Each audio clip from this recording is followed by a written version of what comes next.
सुनी थी क्या? इसको क्यों लेकर के आ गए? जानते नहीं वो कंस दुष्ट है, कंस को लाला मिले या लाली सबको मार के समाप्त कर देगा।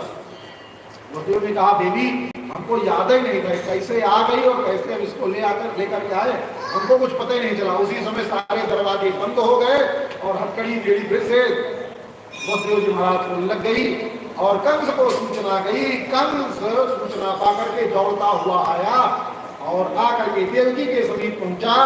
देवकी ने कहा भैया ये तो बेटी है, ये तो कन्या है, कन्या तुम्हारा क्या करेगी?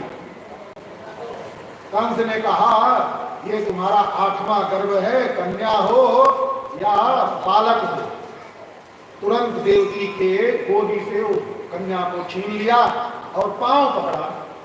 एक पांव अभ्यास था, जैसे पांव पकड़ करके घुमाता था ऐसे घुमाया। उसी समय उस कन्या ने अपना बृहद रूप धारण किया और जोर से कंस के मस्तक पर चरण का प्रहार किया और आकाश में अष्टभुजी दुर्गा के रूप में और कंस को डांट लगा था। कंस गिरा, खोपड़ी फूट गई कंस की, इतना जोर का लात था।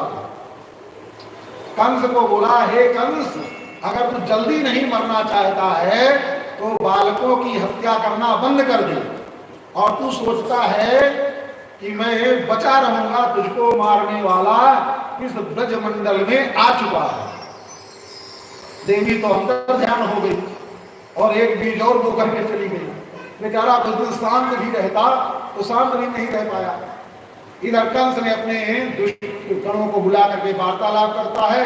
इधर नंदगांव में गोकुल में बाबा और मैया सबको सायंकाल से ही लग रहा है कि अब तो गिनती दिन, लोग पुराने लोग होते हैं दिन गिने रहते हैं, आज या कल में बालक होना चाहिए। रात्रि के समय तक सारी तैयारी करके बैठे हुए थे। पुराने जमाने में तैयारी करते थे, आज के जमाने में तो हॉस्पिटल में पहुंच जाते हैं, तो तैयारी करने की जरूरत नहीं है, वो जमाना गया।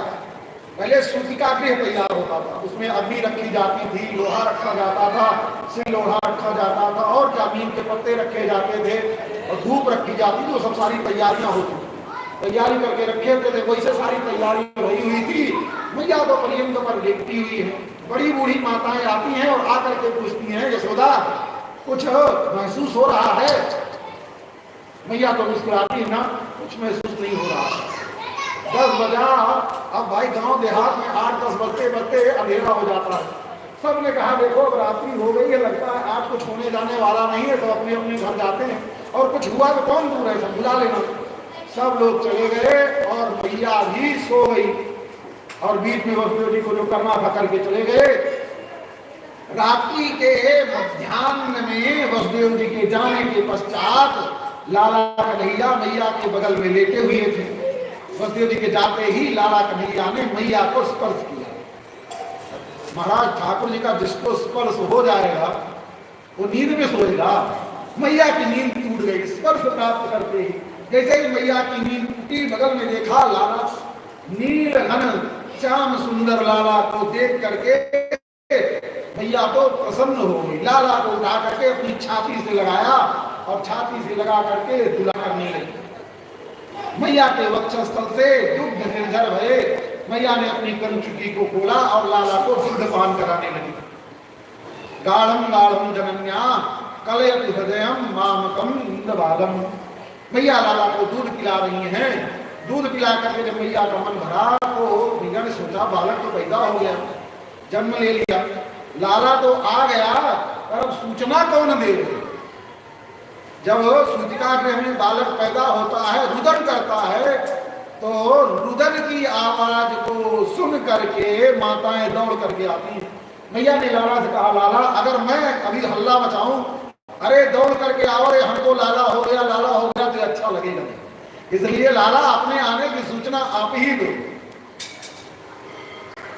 सुन शिशु रुदन परम प्रिय वाणी और संभ्रम चली आई सब रानी। ठाकुर जी महाराज ने अपनी मुट्ठी बांधी और मुट्ठी बांध करके क्या करके हाथ पांव फेंक करके जोर जोर से रुदन शुरू किए। नंद जी की जो बहन सुनंदा दी हैं उनको नींद नहीं आ रही। वो जो बुआ होती है उसको वैसे इन समय में ना, उसको ज्यादा खुशी होती है, उसको नींद नहीं, वही जगी हुई थी। देखा आकर के सूतिका गृह में भाभी के बगल में